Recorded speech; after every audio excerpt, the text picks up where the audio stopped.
Investment account हो गया। शांति लोगों, पहला क्लास है, आराम से समझिए। जैसा कि हम लोगों ने पिछले 3 चैप्टर किया, राइट ना, तीनों चैप्टर में हम लोग को क्या दिखता था कि हर एक चैप्टर में बहुत सारा पैटर्न आ जाता था। इन्वेस्टमेंट में ऐसा बिल्कुल नहीं, बहुत सारा पैटर्न नहीं है। हाँ, कैलकुलेशन इसका बहुत इंपॉर्टेंट होता है, बिना कैलकुलेशन का ये चैप्टर बनता ही नहीं। तो बात करते हैं हम लोग इन्वेस्टमेंट अकाउंट।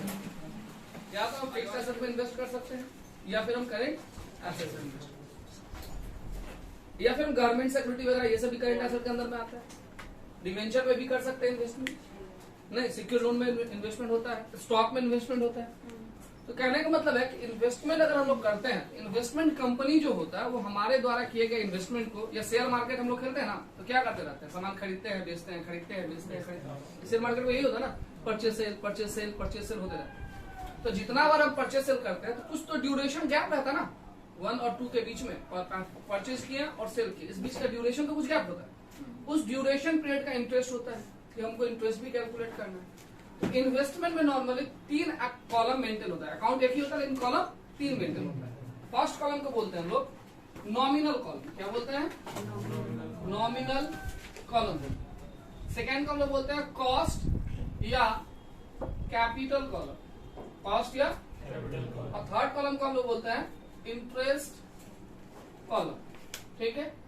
नॉमिनल का आप लोग स्टार्टिंग से ही जानते हो कि नॉमिनल का एक और नाम है जिसको हम लोग बोलते हैं फेस वैल्यू। नॉमिनल वैल्यू मतलब, इसका मतलब ये हुआ ना कि नॉमिनल कॉलम में जो रिकॉर्ड होगा वो फेस वैल्यू, क्या रिकॉर्ड होगा, फेस वैल्यू। मान लो एक प्रोडक्ट हम परचेज किए, एग्जांपल लेते हैं परचेज के ऊपर। मान लो एक प्रोडक्ट है 500 वो यूनिट है, 100 रुपया करके उसका रेट है। इसका मतलब ये जो रेट हुआ यही फेस वैल्यू हुआ, जो रेट होता है वही फेस वैल्यू होता है। बट इस प्रोडक्ट का फेस वैल्यू हो रहा है 50,000, कितना हो रहा है 50,000। लेकिन इसको मार्केट में प्राइस फ्लक्चुएशन की वजह से या तो हम इससे ज्यादा दाम में, यानी 100 से ऊपर या तो 100 से नीचे, जिस टाइम में हम लोग इसको खरीदते हैं। सपोज अगर एग्जांपल ले, ये परचेज हो रहा है 102 रुपया, कितना हो रहा है 102 का मतलब हो गया 51,000 रुपया। तो ये जितना में हम परचेज किए इसको हम लोग बोलते हैं कॉस्ट बोलो या कैपिटल, कॉस्ट बोलो या कैपिटल बोलो। तो नॉमिनल में हमेशा नॉमिनल वैल्यू यूज करेंगे और कॉस्ट में हमेशा कॉस्ट वैल्यू यूज करेंगे। तो सिंपल सी बात हो गया ना। इंटरेस्ट का सिंपल मीनिंग है कि हर एक ट्रांजैक्शन में, इन्वेस्टमेंट अकाउंट के हर एक ट्रांजैक्शन में इंटरेस्ट कैलकुलेशन होता है, हर एक ट्रांजैक्शन में इंटरेस्ट कैलकुलेशन होता है। यानी कहने का सिंगल मीनिंग है, इसमें जितना ट्रांजैक्शन होगा सबके लिए नोट बनेगा, बिना नोट के इन्वेस्टमेंट अकाउंट बनता ही नहीं। अगर 5 ट्रांजैक्शन है मतलब समझ लो 5 नोट मिनिमम, मैक्सिमम उससे ज्यादा भी हो सकता है लेकिन मिनिमम 5 नोट बनेगा, पहला। अब आता है इसके कॉन्सेप्ट के तरफ। फ्रंट पेज पे जो डिस्कस करेंगे, जो पहला स्टेटमेंट आप लोग देख रहे हो उसमें यही तीनों कॉलम के बारे में डिस्कस किया गया कि नॉमिनल अकाउंट, कैपिटल अकाउंट और इंटरेस्ट अकाउंट, इंटरेस्ट कॉलम कैसे हम लोग मेंटेन करेंगे। इसमें ट्रांजैक्शन 2 स्केल में होता है, एक होता है कम इंटरेस्ट, एक होता है एक्स इंटरेस्ट। एक होता है कम इंटरेस्ट और एक होता है एक्स इंटरेस्ट। ध्यान समझिए, कम इंटरेस्ट का मतलब होता है जब इंटरेस्ट ट्रांजैक्शन प्राइस के अंदर में इंक्लूड हो, जब इंटरेस्ट ट्रांजैक्शन प्राइस में इंक्लूड हो उसको हम लोग क्या बोलते हैं, कम इंटरेस्ट। जब इंटरेस्ट ट्रांजैक्शन प्राइस में इंक्लूड हो, यानी मान लो यहाँ ट्रांजैक्शन प्राइस बोलेंगे, ट्रांजैक्शन प्राइस का वर्ड मतलब हो गया जो हम लोग का कॉस्ट कॉलम है उसको हम लोग बोलेंगे ट्रांजैक्शन प्राइस। तो 51,000 है, अगर उस सेंटेंस के साथ बोला गया है कम इंटरेस्ट, क्या बोला गया है, कम इंटरेस्ट। तो कम इंटरेस्ट का मतलब ये है कि 51,000 के अंदर में ही इंटरेस्ट है, उस इंटरेस्ट को हमको इससे निकालना पड़ेगा। क्योंकि हम लोग का कॉलम सेपरेट है इंटरेस्ट का, तो इंटरेस्ट को अलग करना पड़ेगा। बात समझ में कैसे करेंगे वो तो कैलकुलेशन में देखेंगे। दूसरा होता है एक्स इंटरेस्ट। एक्स इंटरेस्ट का मतलब होता है, क्योंकि हम लोग पहले ही बोल चुके हैं कि हर एक ट्रांजैक्शन में इंटरेस्ट कुछ ना कुछ होगा। तो इंटरेस्ट तो है लेकिन वो एक्स इंटरेस्ट है, मतलब ये ट्रांजैक्शन प्राइस में इंक्लूड नहीं है, उसको हमको अलग से कैलकुलेट करना पड़ेगा, लेकिन करना तो पड़ेगा हर एक ट्रांजैक्शन का इंटरेस्ट। बात समझ में आया। आगे अगर हम बात करें तो कम इंटरेस्ट का क्या मीनिंग हुआ भाई, कम इंटरेस्ट का क्या मीनिंग हुआ, जो ट्रांजैक्शन प्राइस के अंदर में इंक्लूड हो, जिसको हमको ट्रांजैक्शन प्राइस से निकालना पड़ेगा, उसको हम लोग बोलेंगे कम इंटरेस्ट। और एक्स इंटरेस्ट का मतलब हुआ जो ट्रांजैक्शन प्राइस में इंक्लूड नहीं है बट कैलकुलेट हमको अलग से करना पड़ेगा, उसको बोलेंगे एक्स इंटरेस्ट। अब क्वेश्चन अराइज होता है कि सर कम इंटरेस्ट स्टेटमेंट में दे दिया तो हम तो समझ गए कम इंटरेस्ट, एक्स इंटरेस्ट भी स्टेटमेंट में दे दिया तो हम तो समझ गए एक्स इंटरेस्ट। लेकिन अगर स्टेटमेंट में ना कम बोला रहा है ना एक्स बोला रहा है, लेकिन आप तो कह रहे हैं कि हर एक ट्रांजेक्शन में इंटरेस्ट होगा, तो वो इंटरेस्ट कुछ ना कुछ तो होना चाहिए, चाहे वो कम में हो चाहे वो एक्स। तो ध्यान से समझिए, लास्ट लाइन में देखिएगा जहाँ पे एक्स इंटरेस्ट का लाइन लिखा हुआ है उसका लास्ट सेंटेंस साइड से दिखिएगा इफ मिला, वहां बोला गया अगर इंटरेस्ट के बारे में कुछ भी नहीं बोला हुआ रहे तो हमेशा एक्स इंटरेस्ट माना जाता है। Clear line. अभी हम बात कर रहे हैं फिर ये ट्रांजैक्शन में बहुत सारा एक्सपेंस होता है, जैसे कमीशन लग जाता है, ब्रोकरेज लग जाता है, स्टाम्प ड्यूटी लग जाता है, ये सब लगता है ना। मान लो शेयर मार्केट में जब हम लोग शेयर मार्केट में जब कुछ चीज इन्वेस्ट वगैरह करते हैं तो हम लोग डायरेक्ट लिंक तो होता नहीं, ब्रोकर तो रखना ही पड़ता है, रखना है। तो ब्रोकर को या तो हम कमीशन देते हैं, ब्रोकरेज देते हैं, या फिर स्टाम्प परचेज में स्टाम्प ड्यूटी, हालांकि सेल में स्टाम्प ड्यूटी नहीं लगता है, बात को समझ रहे ना। स्टाम्प ड्यूटी सिर्फ परचेज ट्रांजेक्शन में ही लगता है, सेल में नहीं लगता। क्योंकि अगर हम परचेज कर रहे हैं तुम सेल कर रहा है तो हम परचेज तो उस प्रोडक्ट का मालिक तो हम बनेंगे ना, तो हमको स्टाम्प ड्यूटी पे करना पड़ेगा, सेलर को पे नहीं करना पड़ेगा। इसका मतलब स्टाम्प ड्यूटी होता है ट्रांजेक्शन प्राइस के ऊपर कुछ परसेंटेज चार्ज करता है स्टाम्प के लिए, तो उसको हम लोग स्टाम्प ड्यूटी बोलते हैं। तो स्टाम्प ड्यूटी हमेशा परचेज में होता है, लेकिन इस पॉइंट को भी इग्नोर करो, अभी एक्सपेंस की तरफ फोकस कर रहे हैं कि एक्सपेंस का यहाँ पे क्या ट्रीटमेंट होगा, अगर कमीशन हो ब्रोकरेज हो इस सब का क्या ट्रीटमेंट हो। तो इस सबका सिंगल सा ट्रीटमेंट है कि परचेज ट्रांजेक्शन में ये ऐड होगा, परचेज ट्रांजेक्शन में ये, और सेल ट्रांजेक्शन में लेस होगा। देखो वहां पे लिखा हो कमीशन और ब्रोकरेज वाला लाइन को पढ़िए, लिखा हुआ देखिए फटाफट।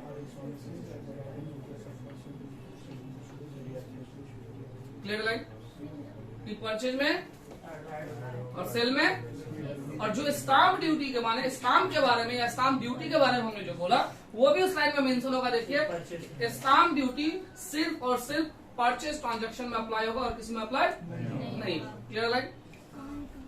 अभी आता है नेक्स्ट, इसमें वो चीज नहीं है मेटेरियल में, यहां फोकस करो। अब वर्ड आया इंटरेस्ट का परसेंटेज, लेट सपोज दैट मान लो 6%, कितना परसेंट है? मेरे पास दो प्राइस है, फेस वैल्यू भी है और ट्रांजैक्शन प्राइस भी है।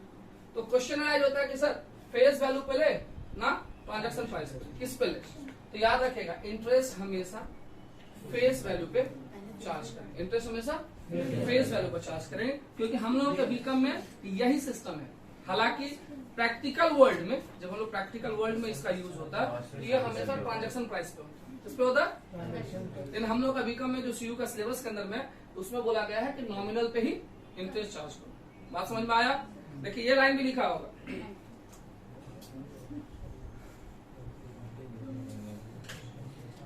एक्सपेंस वाला लाइन में देख लीजिए, मिल जाएगा कि brokerage is calculated on nominal value of investment, है ना। जस्ट लाइक इंटरेस्ट ब्रोकरेज सबके कहानी एक ही है। Brokerage is calculated on nominal value of investment बोल दिया है, but practically brokerage commission is calculated on, बात समझ में आ रहा है?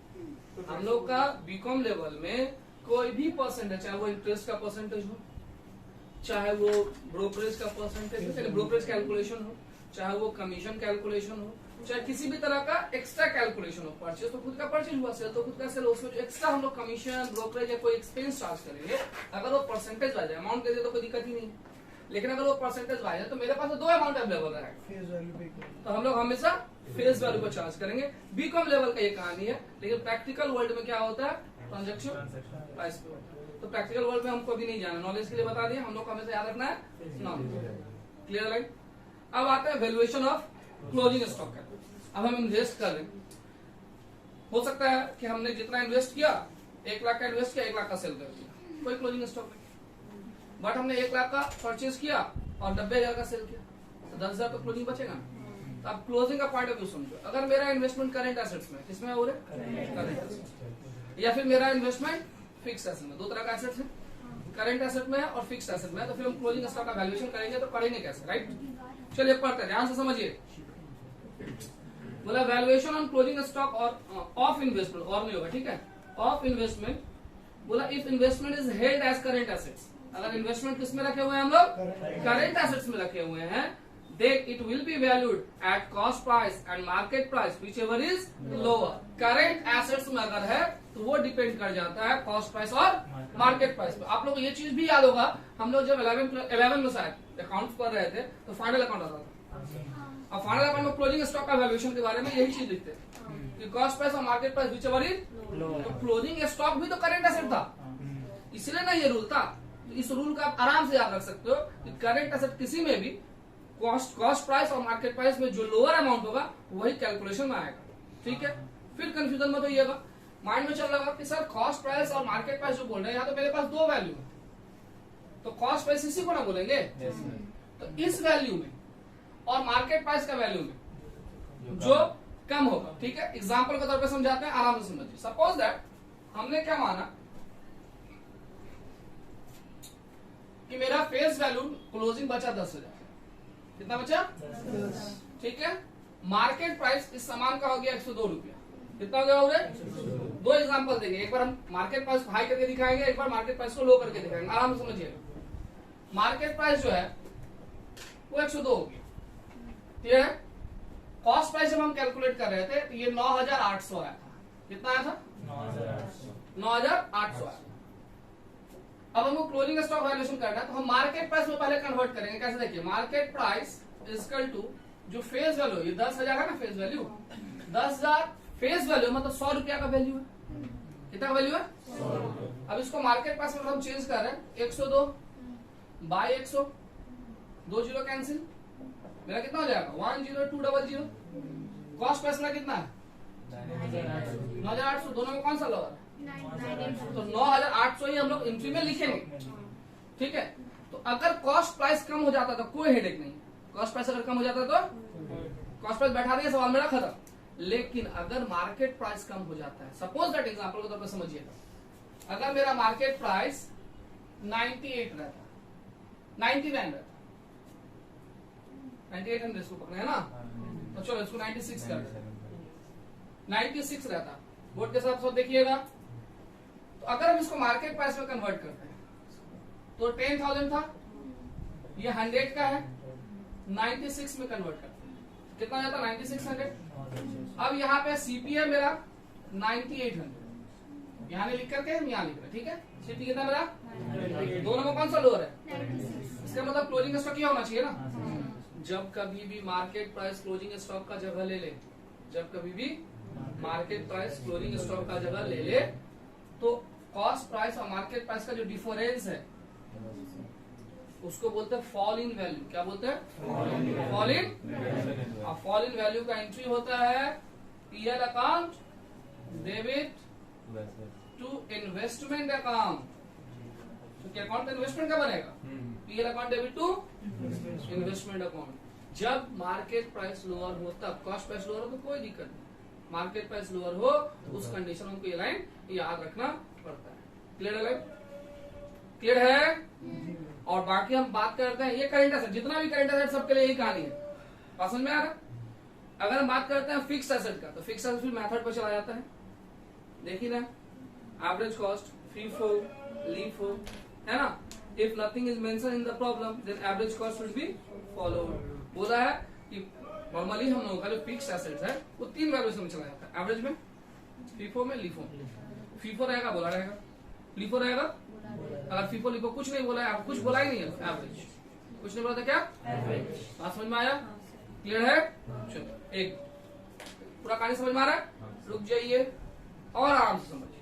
इन्वेस्टमेंट का मेन खेला की तरफ आते हैं। इन्वेस्टमेंट में हमने बार बार इंटरेस्ट पे फोकस किया, किस पे फोकस किया, इंटरेस्ट का ईयरली भी होता है, हाफ ईयरली भी होता है, ईयरली भी होता है और हाफ ईयरली भी हो सकता है, क्वार्टरली भी हो सकता है, वो तो पीरियड पर डिपेंड होता है कि सम्स में हाफ ईयरली पीरियड दिया है, ईयरली पीरियड दिया है या क्वार्टरली पीरियड दिया। हम हाफ ईयरली को लेकर समझाने की कोशिश करें, आप समझिए ध्यान से, मेरा बात को समझिएगा। एक एक एग्जाम्पल की तरह मान लीजिए हम जो सम्स बना रहे हैं उसका ईयर एंडिंग है 31 दिसंबर 2020, ठीक है। इसमें जब हम सवाल बनाने लगे इसमें क्या क्या पीरियड समझिए, 1 ध्यान से समझो सब, 1 जनवरी 2020, ठीक है। इस डेट को मेरा परचेज है, वो कम है ना एक्स है, इसको बात का बात है, क्या है वो, फिर 1 मार्च को फिर कोई परचेज है, ठीक है। अच्छा, फिर 1 मई को कोई सेल है, चाहे वो एक्स है या कम है पता नहीं, ठीक है। फिर हम पकड़ लिए कि 1/9 को फिर कोई सेल है, ठीक है। फिर हम पकड़ लिए 31 दिसंबर को, समझ लो बात, फिर कोई परचेज है, ठीक है। हम सवाल बनाने की तरफ जा रहे हैं और इस सम्स का इंटरेस्ट डेट है 30 जून एंड 31 दिसंबर, मतलब हाफ ईयरली हो गया। कोई दिक्कत? आराम से हम जितना भी ट्रांजैक्शन करेंगे, ये पहला ट्रांजैक्शन हम ये किए, ठीक है। हर एक ट्रांजैक्शन के हम क्या बोले, हर एक ट्रांजैक्शन इंटरेस्ट कैलकुलेशन होगा, यही बोले। ये ट्रांजैक्शन को करना है परचेज वाला, क्या करना तो फॉरवर्ड में। ये डेट क्या है? आप इसके लिए नॉमिनल वैल्यू, ये कॉस्ट या कैपिटल वैल्यू को आराम से मिल जाएगा, क्वेश्चन में ही मिल जाएगा। इसके लिए इंटरेस्ट कैसे कैलकुलेट करेंगे, मेन खेला इस पे इंटरेस्ट का होगा। इंटरेस्ट कैलकुलेट करने के लिए जिस डेट का ट्रांजैक्शन हम कर रहे हैं उस डेट से पीछे, आगे नहीं पीछे जाएंगे, और पीछे जाएंगे तो देखेंगे इन दोनों डेट में से कौन सा डेट पहले टच कर रहा है। इससे जैसे ही हम पीछे गए, एक ही दिन पीछे गए तो टच करेंगे। कितना दिन पीछे? एक ही दिन। बात समझ में आ रहा? तो एक दिन अगर हम पीछे गए, इसका मतलब एक दिन का कोई इंटरेस्ट नहीं, इसमें no interest charge, no interest. बात समझ में आया? क्लियर? अब हम इस ट्रांजैक्शन से इस ट्रांजैक्शन की तरफ जाएंगे ना। तो इस ट्रांजैक्शन में जो बीच का पीरियड है, इस दोनों बीच के पीरियड में कोई इंटरेस्ट रेट पड़ रहा है क्या? नहीं। तो इसका भी खेल आराम से समझिएगा, जब पड़ेगा फिर बताएंगे। नहीं ना पड़ रहा है तो नहीं पड़ा, मतलब ये डेट का ट्रांजैक्शन हम कर सकते हैं, ठीक। अब जब हम ट्रांजैक्शन कर सकते हैं तब इस डेट का इंटरेस्ट कैसे कैलकुलेट करेंगे? तो ये डेट कौन सा बोले? इससे फिर क्या बोले? पीछे, सामने नहीं, पीछे जाओ। पीछे जाओ तो कौन सा डेट पड़ेगा? 31 दिसंबर से इस डेट का पीरियड गिनोगे तो कितना महीना? जनवरी, फरवरी, 2 महीना, यानी इस पे 2 महीना का इंटरेस्ट चार्ज होगा। हाँ, 1 मार्च ही है। 2 मंथ्स का इंटरेस्ट चार्ज होगा। कितना महीना होगा? समझ रहे हो बात? अब फिर से देखो, इस डेट से हम इस डेट में आ रहा है, जितना बार हम डेट ट्रांसफर कर रहे हैं उतना बार मेरा माइंड में आ रहा है कि इंटरेस्ट डेट कोई पड़ रहा है कि नहीं, दोनों के बीच में पड़ रहा है क्या? नहीं ना पड़ रहा है, नहीं पड़ रहा, मतलब हम एंट्री करने के लिए फ्री है। अब हम इस एंट्री को करेंगे तो इस एंट्री का ध्यान से देखिएगा, घबराना मत। इस एंट्री का इंटरेस्ट कितना का चार्ज होगा। फिर यहाँ से बात कर रहे हैं, इस डेट से पीछे जाएंगे, सामने नहीं, पीछे कौन सा पड़ेगा? 1 दिसंबर। तो दिसंबर से यहाँ तक का दूरी कितना है? 4 महीना का। यहाँ पे इंटरेस्ट कितना महीना का होगा? 4 मंथ। समझ में आ रहा है सबको? इंटरेस्ट मंथ को पकड़ना सीख लो, कैलकुलेशन में आप सीख जाओ। अब फिर देखो, यहाँ ये हो गया एंट्री। अब इस डेट से इस डेट जाएंगे, जितना बार हम डेट ट्रांसफर करें सबसे पहले हम ये सोच रहे हैं कि कौन सा इंटरेस्ट डेट पर है। इस दोनों के बीच में कोई डेट पर है? कौन सा? जून पर है ना। इसका मतलब इस डेट से इस डेट में आने के लिए, मतलब इस ट्रांजैक्शन को करने के लिए इस बीच में पहले हमको इंटरेस्ट पेड करना पड़ेगा। क्या करना पड़ेगा? इंटरेस्ट पेड करना पड़ेगा, ठीक है। Clear line? चलो, और जब हम इंटरेस्ट कैसे पेड करेंगे तो कैलकुलेशन में देख लेंगे, पहले लॉजिक को समझ लीजिए। अब इंटरेस्ट पेड कर दिए, फिर हम आ गए यहाँ, इंटरेस्ट पेड हो गया, फिर हम आ गए इस डेट। अब इस डेट का ट्रांजैक्शन करेंगे, इस डेट का ट्रांजैक्शन में कितना महीना का इंटरेस्ट चार्ज करना पड़ेगा?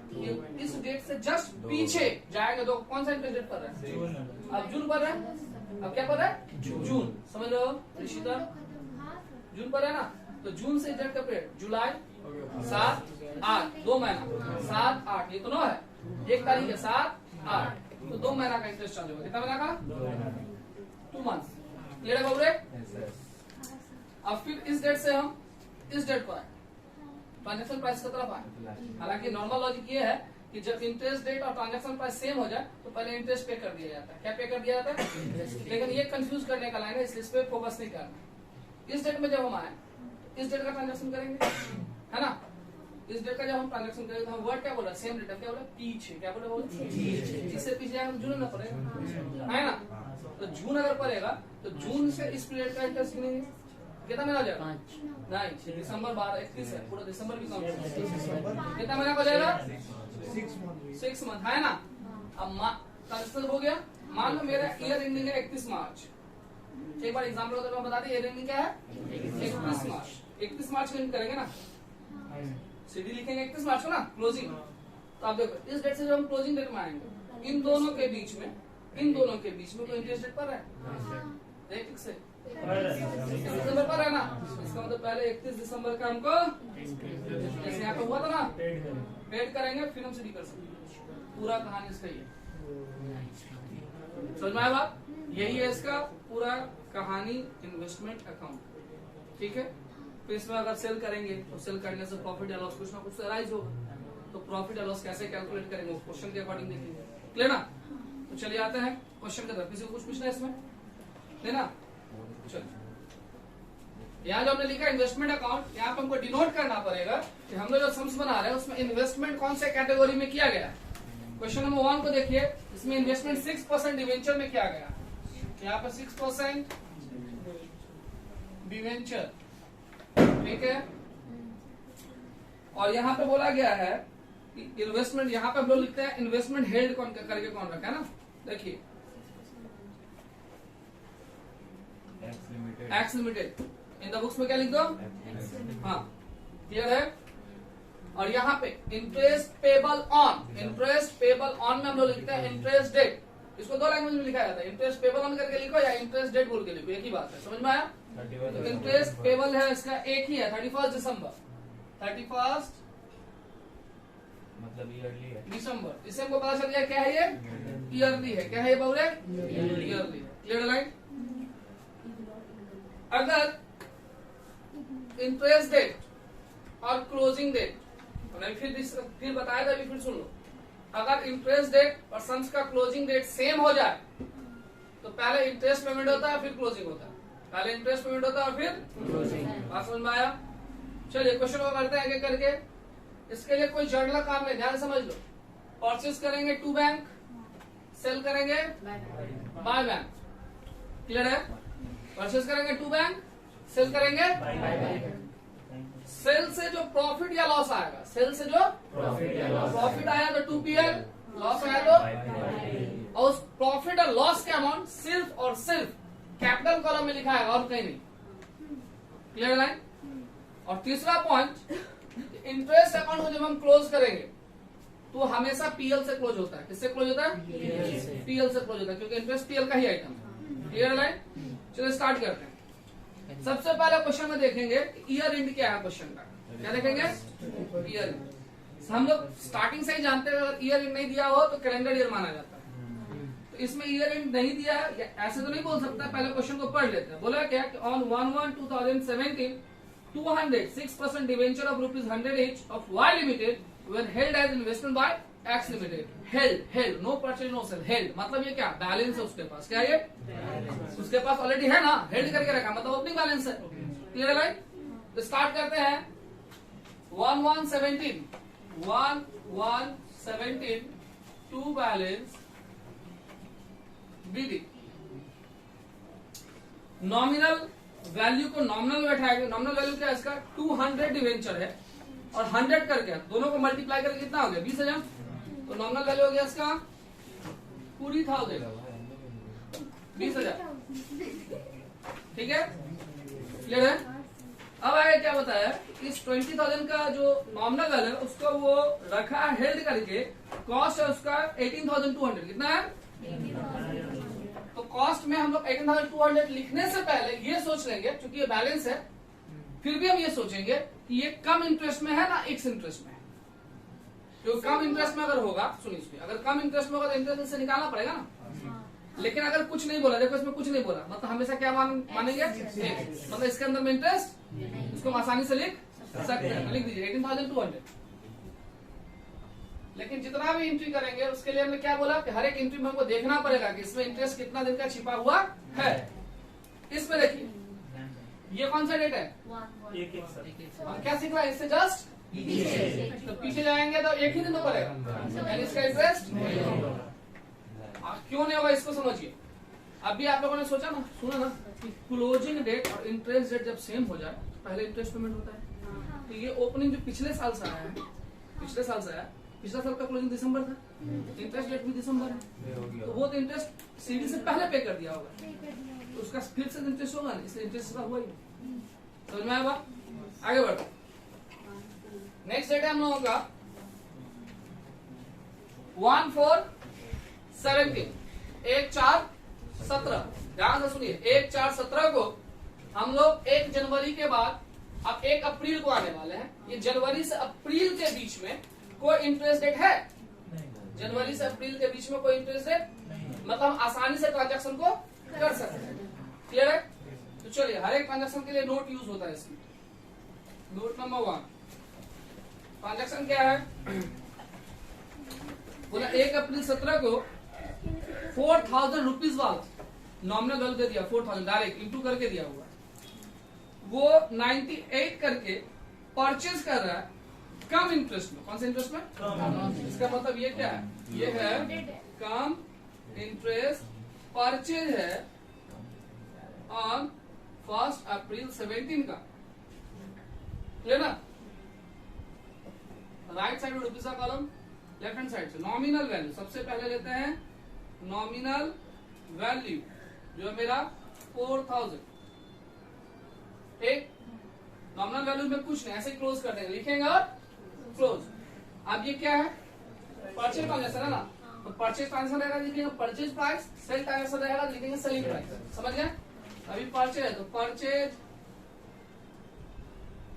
प्राइस, ठीक है। अब परचेज प्राइस निकालेंगे कैसे? तो यहाँ तो यूनिट में नहीं ना दिया है 98 से इंटू कर दे, लेकिन ये तो पता है हमको कि ओपनिंग जब बैठा रहे थे तो हमको फेस वैल्यू 100 मिल चुका है। फेस वैल्यू 100, नॉर्मली हम स्टार्टिंग से ही जानते हैं कि डिवेंचर का अगर फेस वैल्यू ना हो तो 100 होता है, इक्विटी शेयर का ना हो तो 10 होता है, ये सब लोग पहले से भी जानते हैं। तो इसको कैसे निकालेंगे कि 4000 100 के लिए है, हमको चाहिए 98 के लिए, हाँ है ना? तो बोलो कितना? 39200 है, मतलब अगर चलाओ तो 3920 ना। क्लियर है? अब ये परचेज है, इसमें कम इंटरेस्ट है। कौन सा इंटरेस्ट है बाबूरे? कम इंटरेस्ट का मतलब इस प्राइस में इंटरेस्ट इंक्लूड है। इस प्राइस में इंटरेस्ट, इस प्राइस से इंटरेस्ट को हटाना पड़ेगा, तो लेस कम इंटरेस्ट फॉर लिख करके अब हम काउंट करेंगे। इसका डेट क्या है? अप्रैल। इससे पीछे जाएंगे ना, तो पीछे जाएंगे दिसंबर, एक ही डेट तो है। तो जनवरी, फरवरी, मार्च, 3 मंथ, इंटरेस्ट फॉर 3 मंथ्स, ठीक है। और ये इंटरेस्ट हमने अभी पढ़ के आया, किस पे निकलता है? इस पे ना नॉमिनल पे, नॉमिनल पे कितना मेरा 4000। इंटरेस्ट निकालने के लिए इंटरेस्ट रेट चाहिए, और ये इसका नाम जो है उसका इंटरेस्ट रेट है 3/, कितना बोले?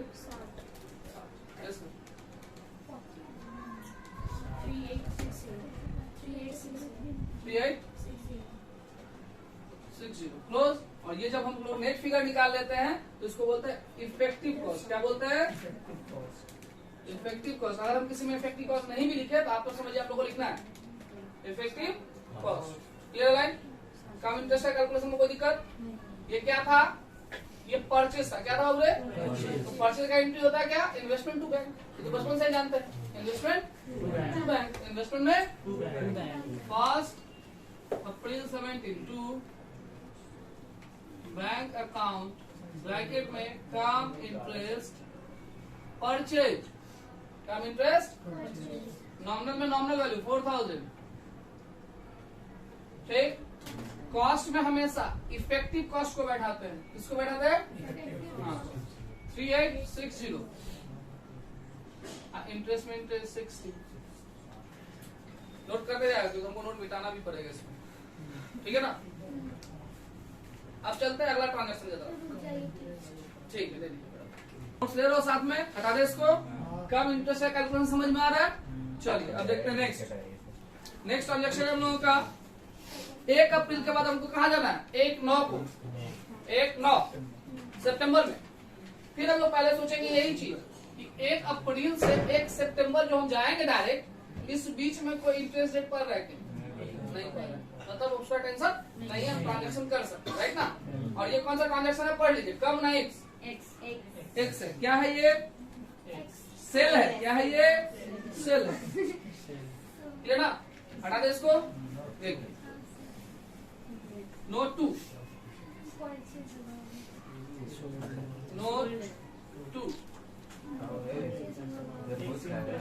एक्स इंटरेस्ट 7917 कोई दिक्कत? राइट साइड में रुपीज का कॉलम, लेफ्ट साइड से नॉमिनल वैल्यू, और इसका नॉमिनल वैल्यू दिया हुआ है 6000 6000। कितना दिया हुआ है? क्लोज। नॉमिनल वैल्यू जब भी लिखेंगे लिख करके क्लोज। और ये सेल है, यानी वर्ड क्या यूज करेंगे? Selling price. ब्रैकेट ओपन 6000 जो कि 100 के लिए है।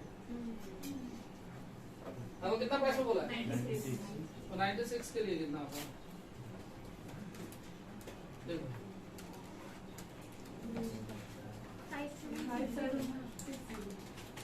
57 कोई दिक्कत? इसे कोई दिक्कत? हटा दे इसको। अब ये कम में है ना एक्स में? एक्स में है, मतलब ये यही क्लोज, क्योंकि एक्स का मतलब इंटरेस्ट इसमें इंक्लूड नहीं, कैलकुलेट हमको अलग से करना पड़ेगा। देयरफॉर इंटरेस्ट फॉर इस डेट से पीछे जाएगा तो दिसंबर से काउंट करेंगे ना? तो दिसंबर 31 जनवरी से हो गया 8 मंथ्स है ना?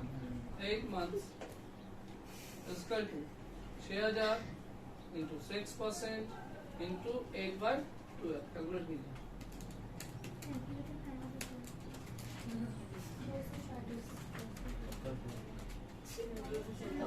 200 क्लियर है? अब ये क्या था? परचेस था सेल क्रेडिट में बाय बैंक अकाउंट ब्रैकेट में एक्स इंटरेस्ट सेल ना बोले, जिसमें ईयर मेंशन नहीं होगा। Ex interest sale nominal 6000 capital 5760 interest हो गया 240। क्लियर है?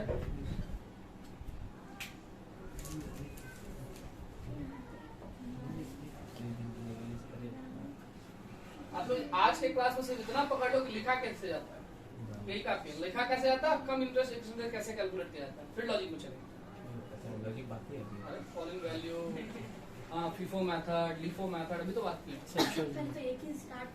अभी इसमें सिर्फ आप लोग इसको आज के क्लास में सिर्फ इतना समझना है कि इंटरेस्ट कैलकुलेशन कैसे हो रहा है, पोस्टिंग कैसे हो रहा है। ठीक है, देखो नेक्स्ट। अब अगला डेट क्या है हम लोग का? 1 दिसंबर। फिर वर्ड का समझिए, फिर वर्ड है मेरा, हम जो ट्रांजैक्शन किए थे कौन सी डेट का? अब जा रहे कहा 1 दिसंबर में। इस बीच में इंटरेस्ट रेट कोई है? मतलब फ्री है उस एंट्री को करने के लिए। ठीक है, तो सोचेंगे हर एक एंट्री में ही ये वर्ड। हटा दे इसको। चलो तो नोट नंबर 3। और ये ट्रांजैक्शन है कम इंटरेस्ट सेल है, कम इंटरेस्ट सेल है ना? तो cum interest sale on date है इसका 1 दिसंबर 17 ना? 1/12/17 कम इंटरेस्ट सेल ऑन 1/12/17। क्लियर है बाबू? कोई दिक्कत किसी को नहीं? राइट साइड में रुपीज का कॉलम, लेफ्ट हैंड साइड से नॉमिनल। नॉमिनल वैल्यू बोलो तो कितना बोलो? 8000 है ना? इसको ऐसे ही क्लोज। आगे क्या वर्ड? सेल है ना? तो सेलिंग प्राइस या सेल वैल्यू भी लिख सकते हैं। सेलिंग प्राइस 8000 इंटू कितना करके सेल किया? 7920।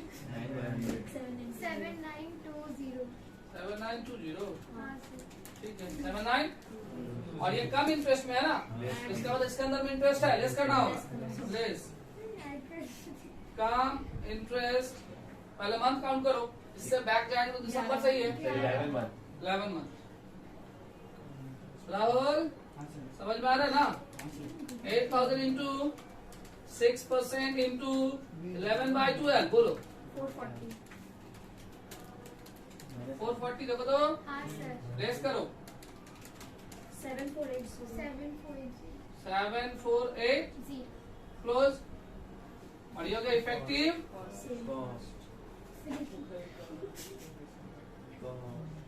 ठीक है। आज से इंटरेस्ट है, इसमें फिर ब्रोकरेज भी नहीं होगा, कमीशन भी नहीं होगा। अभी बाबे का ऑस्ट्रेलिया का सबसे ज्यादा नहीं जाना। हो गया ना, ये क्या था, सेल था ना, सेल का entry by bank account cum interest sale, nominal 8000 है, इफेक्टिव कॉस्ट 7480 और इंटरेस्ट है 440 तो दिक्कत है ना। नेक्स्ट डेट 31 दिसंबर 17 और ये कम इंटरेस्ट में है और ये इंटरेस्ट रेट और ट्रांजेक्शन रेट एक ही हो गया ना। नॉर्मल पॉलिसी ये कहता है, ध्यान सुनिएगा, नॉर्मल पॉलिसी ये कहता है, फिर बोल रहे हैं किसी सवाल में अगर मैं चार्ज करेगा तो तुम बोलेगा सर वहां ऐसे बताए वहां ऐसे। नॉर्मल पॉलिसी ये कहता है कि ट्रांजैक्शन डेट, नोट में भी लिखे हैं, ट्रांजैक्शन डेट और क्लोजिंग डेट सेम हो तो पहले इंटरेस्ट पेड कर दो। लेकिन अगर कम इंटरेस्ट में, ध्यान समझिए, अगर कम इंटरेस्ट में अगर हम इंटरेस्ट पेड कर दिए, इंटरेस्ट पेड कर दिए ना, तो इसका जो हम सेलिंग प्राइस या जो भी परचेज प्राइस नहीं है तो इंटरेस्ट हम इससे माइनस नहीं कर पाएंगे। समझ लो मेरा बात, हम क्या बोले, फोकस नहीं समझ। अगर ट्रांजैक्शन डेट और इंटरेस्ट रेट सेम हो जाए, पॉलिसी कहता है कि इंटरेस्ट को पहले पेड करो। लेकिन अगर वो एक्स में रहता तो अच्छी बात है, लेकिन अगर वो कम में है, इंटरेस्ट अगर हम पहले पेड कर देंगे तो दिसंबर तक का इंटरेस्ट पेड हो जाएगा। फिर हम ट्रांजैक्शन करेंगे उसी डेट को, उस डेट का ट्रांजैक्शन एक दिन का नहीं होगा, एक भी दिन का नहीं होगा तो इंटरेस्ट कैलकुलेट नहीं होगा। अब वो है कम इंटरेस्ट में तो इंटरेस्ट तो उसमें इंक्लूड है, फिर हम क्या करेंगे, दिक्कत हो जाएगा ना। तो उस कंडीशन में हमको कम इंटरेस्ट रहेगा तो हम नॉर्मल एंट्री की तरह करेंगे, जैसा भी एंट्री किया, राइट ना। चलिए स्टार्ट करते हैं। नेक्स्ट मेरा फोन भेजा क्या नहीं ना। चलिए अगला डेट लिखिए, हेडिंग कीजिए, हेडिंग कीजिए। हाँ सर।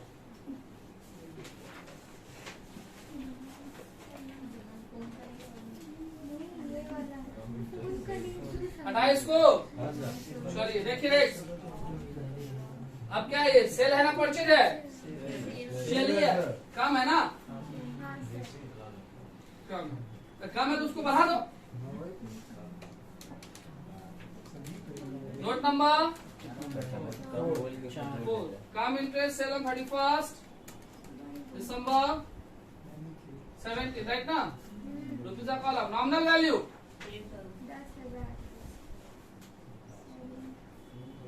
10,000, सेलिंग प्राइस है सेल वैल्यू, समझे ना, एक ही बात है। सेल वैल्यू 10,000 इंटू कितना क्या है 95/100, 9500 देखो तो, लेस कम इंटरेस्ट है ना, लेस कम इंटरेस्ट, काउंट करो मंथ, 12 महीना, हाँ पीछे से बोलो, हाँ सर, एक से कम इंटरेस्ट फॉर 12 मंथ्स ना,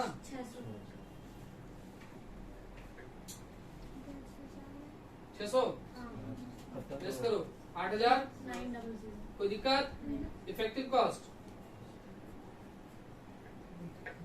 लेकिन हम फिर रिपीट करें, पहला क्वेश्चन में इतना सा लॉजिक बताएं, कंफ्यूज मत होना। अगर फिर रिपीट करें, अगर कोई बच्चा एग्जाम्पल में इसका इंटरेस्ट का कैलकुलेशन अलग दिखा दिया, कैलकुलेशन कर दिया नोट, तो कम इंटरेस्ट में अगर -600 नहीं मिला तो नहीं कहलाएगा, क्योंकि पॉलिसी कहता है कि अगर आपका डेट सेम पड़ता है तो आप इंटरेस्ट अलग से भी कैलकुलेट कर सकते हो। हम प्रैक्टिकली लॉजिकली बताया है कि अगर पहले इंटरेस्ट पेड कर देंगे सम्स कम इंटरेस्ट में तो उसमें तो इंटरेस्ट है, तो फिर हम माइनस नहीं कर पाएंगे, इसलिए हम लोग उसी डेट को करके निकल जाएंगे। अगर एक इंटरेस्ट रहता तो पहले इंटरेस्ट देकर निकल जाते। समझ में 8 या 9 हो गया, आने दो लॉजिक जहाँ पे सर आएगा। वापस से बोलिए, समझ नहीं आ रहा। अभी समझ में आया, हाँ नहीं वो वाला, ठीक है, वो स्टेप आने तक बताएंगे, कंफ्यूज मत, ठीक है। अब इसको बैठा दे, क्या सेल है तो sale 31 12 17 by bank account, bracket में कम इंटरेस्ट सेल्स, ठीक है ना। तो कम इंटरेस्ट सेल में नॉमिनल हो गया 10,000, ये हो गया 8,900, इंटरेस्ट हो गया सारा का सारा एंट्री कंप्लीट। अब आता है जब सारा एंट्री कंप्लीट हो जाता है, जैसे सारा एंट्री कंप्लीट हो जाओ तो पहले हम लोग सोचेंगे जो हमने जितना सारा सेल किया इसमें मेरा प्रॉफिट या लॉस कितना, सीधा क्लोजिंग के बारे में नहीं सोचेंगे, सोचेंगे पहले प्रॉफिट और लॉस कितना हुआ, ठीक है। तो देखो सारा एंट्री होने के बाद अब फीफो लिफो जब आएगा तो उसमें स्टेप अलग होता है, हटा दो इसको। Note number next, calculation for note number last note number कितना था बोल रहे? Note number 5 calculation. सुन, इसमें पहले बोलते जितना ट्रांजेक्शन उतना नोट, उससे ज्यादा नोट उससे कम नोट नहीं। कैलकुलेशन फॉर प्रॉफिट और loss on sale. Right side में किसका column, left hand side sale value. Sale value, ये सेल वैल्यू कहते हैं किसको है? तो सेल तो सब क्रेडिट में यूज होता है।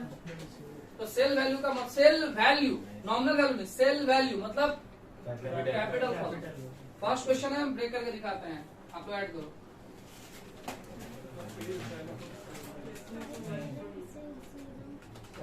बताओ 22140, ठीक है। लेस एवरेज कॉस्ट, लेस, इसका कोई फॉर्मूला नहीं है, बोर्ड के तरफ देखो, लॉजिक को समझो। इसका फॉर्मूला आपको अपने मन से बनाकर लिखना, लिख लो। इसका मेन कहानी है कि डेबिट का कैपिटल टोटल, डेबिट का ऐड करो तो 22,060 बाय डेबिट का नॉमिनल टोटल। क्या क्या बोले, समझ में आया? डेबिट का capital total divided by debit का इनटू क्रेडिट का नॉमिनल टोटल। ये भी 24,000 ही है सर। 24 कैंसिल, बचा कितना? 22,060। अभी देखो गॉड्स, आप जिस सामान को सेल किए थे 22,140 रुपया में, उसका ओरिजिनल में प्राइस था 22,060 रुपए। इसका आप ज्यादा में सेल किए थे ना, तो कितना प्रॉफिट हो गया? 80 रुपीज हो गया ये प्रॉफिट। समझ में आया बात? Clear lining? अब प्रॉफिट है डेबिट में लिखेंगे, ईयर इंड में 31/12/17 को 2 PL,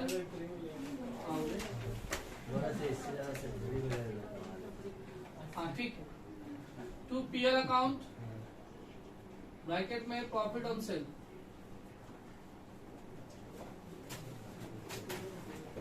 और ये किसको इफेक्ट कर रहा है बोले थे ना? कैपिटल कॉलम को, सिर्फ कैपिटल, ठीक है। जब ये बैठा लिए तब मेरा टाइम आता है, प्रॉफिट बैठा है, अब मेरा टाइम आया क्लोज करने का। क्लोज करने का, क्लोज देखो, इसका क्लोजिंग बहुत सिंपल है। मार्केट प्राइस रहता तो कुछ होता नहीं। बचपन में सीखे ना सीडीबीडी, तो ये पहला 2 कॉलम सीडीबीडी, पहला 2 कॉलम तो इधर ऐड किया तो 24,000,